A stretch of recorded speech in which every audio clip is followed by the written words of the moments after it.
तर आता अर्थसंकल्पीय अधिवेशनाचं पडघम वाचणारे आज दुपारी 3 वाजता कामकाज सल्लागार समितीची बैठक आहे। विधिमंडळ समिती कक्षामध्ये ही बैठक होणार असून मुख्यमंत्री देवेंद्र फडणवीस, उपमुख्यमंत्री एकनाथ शिंदे आणि उपमुख्यमंत्री सुनेत्रा पवार या बैठकीला उपस्थित राहतील। तर अर्थसंकल्पीय अधिवेशनाचं कामकाज आणि कालावधी निश्चित केला जाणार आहे। नाशिकच्या शिवसेनेमध्ये अंतर्गत गटबाजी उफाळून आली। अंतर्गत गटबाजीवर आता एकनाथ शिंदे स्वतः तोडगा काढणार आहे। सर्व नगरसेवकांची मुंबईमध्ये ते बैठक घेणार आहे। गटनेता आणि उपमहापौर पदावरून शिवसेनेमध्ये सध्या संघर्ष उफाळून आल्याचं चित्र आहे। आज मुंबईतली बैठक ही पूर्वनियोजित आहे। तिचा आणि ह्या पार्श्वभूमीचा काही संबंध नाही। 3 दिवसापूर्वी शिवसेनेचे सचिव माननीय राम रेपाळे यांनी या बैठकीची सूचना आम्हाला दिली होती। तसा मेसेज 3 दिवसापूर्वीच आम्ही दिलेला आहे। सर्व नवनिर्वाचित नगरसेवकांना माननीय एकनाथ शिंदे साहेब यांचे आशीर्वाद घ्यायचे, त्यांना भेटण्याची इच्छा आहे आणि त्यासाठी आम्ही सर्वजण चाललो आहोत। मला वाटतं आजचा दिवस हा सर्व नगरसेवकांसाठी आणि आमच्यासाठी अत्यंत आनंदाचा दिवस आहे। मैथिली ठाकूर यांनी आपल्याच पक्षाला सुनावलेलं आहे। मैथिली ठाकूर आणि आरोग्य मंत्र्यांमध्ये वाद झाला।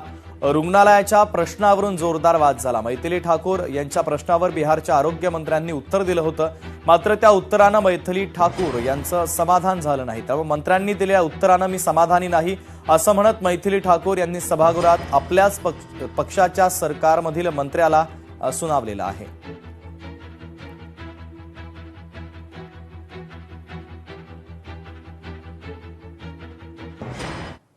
सुश्री मैथिली ठाकुर,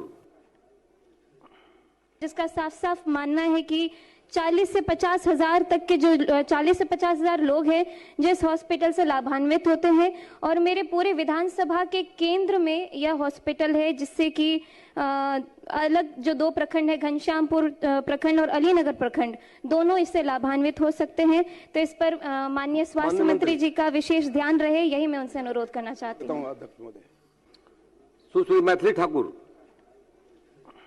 जिसका साफ साफ मानना है कि 40 से 50 हजार तक के जो 40 से 50 हजार लोग हैं जो इस हॉस्पिटल से लाभान्वित होते हैं और मेरे पूरे विधानसभा के केंद्र में यह हॉस्पिटल है।